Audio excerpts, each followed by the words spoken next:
Wi-Fi problems are everywhere, and being able to fix them fast is essential for the operation of modern networks. The all-new ECSE troubleshooting course is packed with real-world scenarios and hands-on labs built to help you solve Wi-Fi problems like a pro.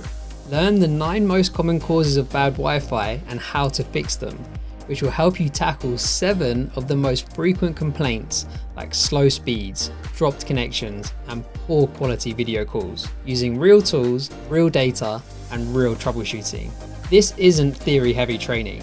You'll dive into labs from day one using the full Ekahau toolkit across 2.4, 5, and 6 GHz to diagnose, analyze, and resolve Wi-Fi issues with confidence. ECSE troubleshooting is built for modern Wi-Fi pros who want to get it right first time. Ready to become the go-to expert for fixing Wi-Fi? Enroll in an upcoming ECSE troubleshooting course today.